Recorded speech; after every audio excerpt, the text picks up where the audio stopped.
I got started in AI, it really began with games for me, actually.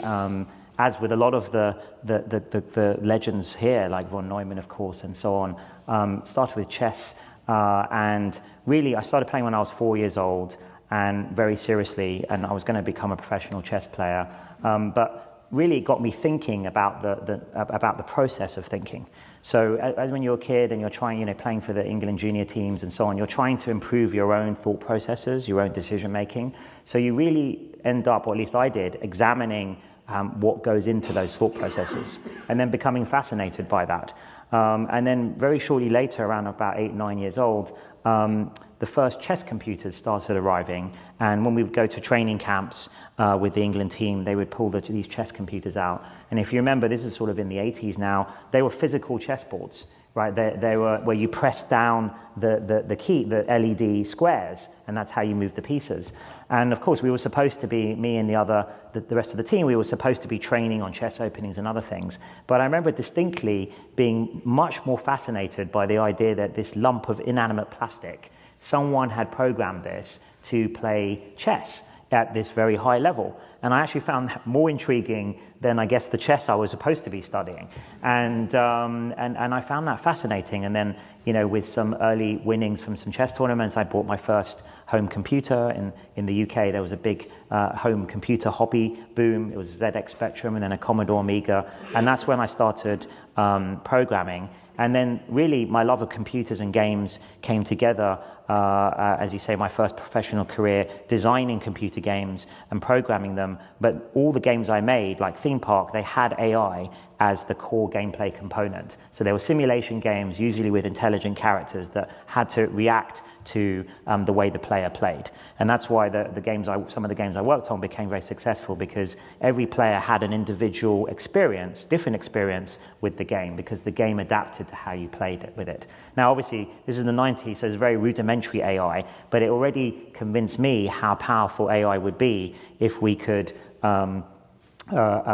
scale it up and get it to the point where we see today, how incredible a tool and a technology it would be. It was obvious to me already when, I was sort of in my early teens. You just presented games as flowing out of your biography. You began as a child, etc. And you pointed to the fact that people like John von Neumann put games at the very center of their thinking about thinking too. Yes. Not only in his early essay, Theory of Parlor Games, but also in the famous Theory of Games and Economic Behavior, which he wrote Yes. here with Oscar Morgenstern. So using a certain approach to games to model human behavior. What is it about these kinds of games, the zero-sum games that you abandoned at age 13, according to the Epiphany, that makes them so good, such good test cases for...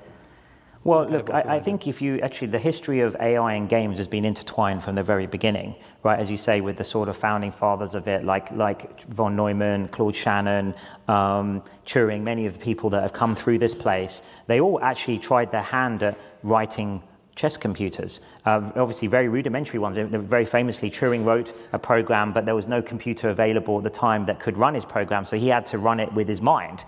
And I think it took like 2 days or something to play the game. And I think the reason is because games are kind of microcosms of interesting parts of life. That's why we as human designers have designed those games. That's why we're fascinated by things like chess and Go and poker. They encapsulate some aspect of life in a very convenient form, one would say. So convenient and fun and challenging. So we design these games and we play these games because of all those reasons. But that's also why they're really well suited, I think, to AI development, because they are these microcosms of human thought, which do represent something about our culture.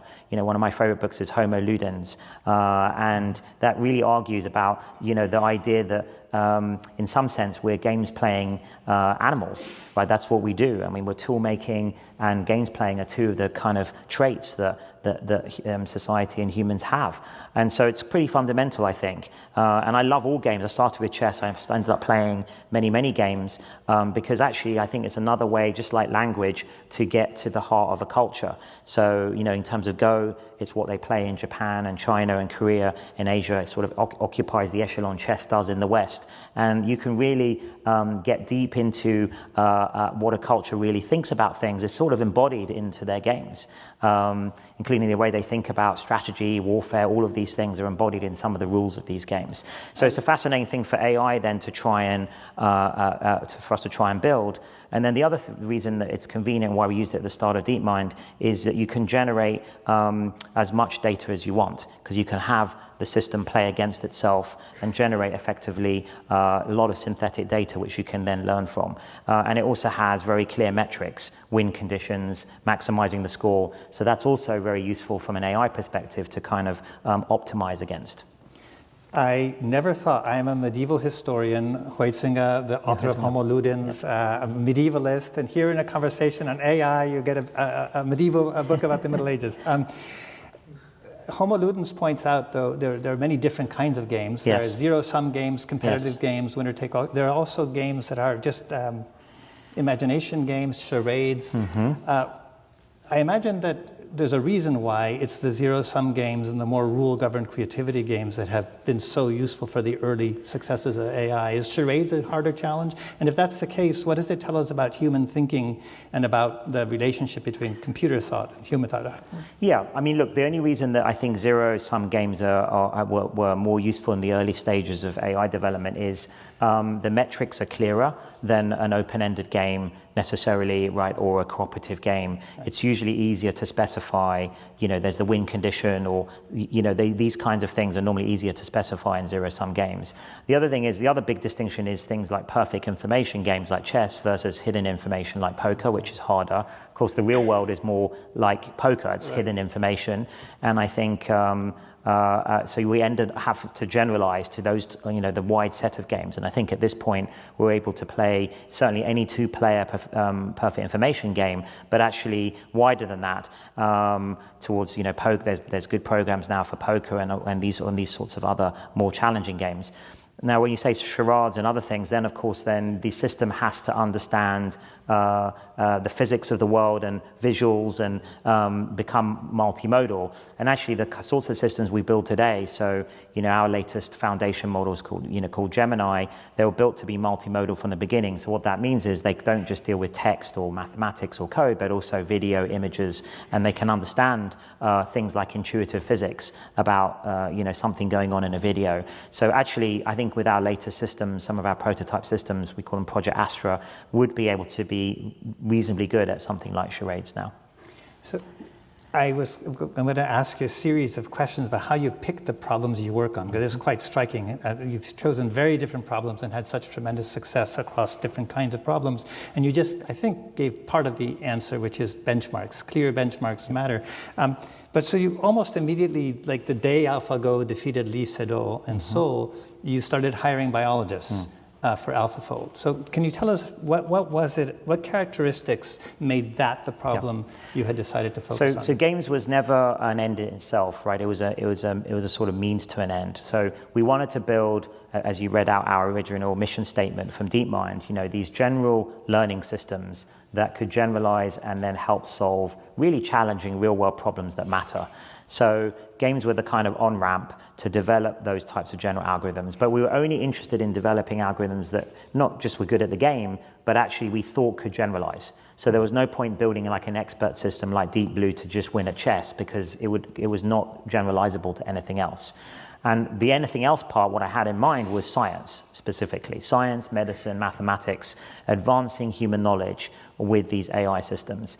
Going back to my childhood, apart from my obsession and professional training in games, and then also loving computers, the other thing I was fascinated about was all the biggest questions. So I'd voraciously read both sci-fi but also biographies of the great scientists and books on them. Richard Feynman was one of my all-time heroes.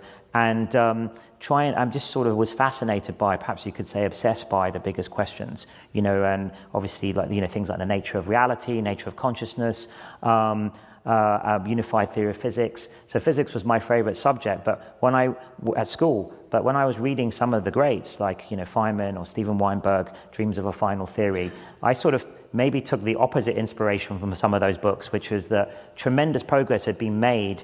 Many of the people here who affiliated with the Institute in maybe the 40s, the 50s, 60s, and so on.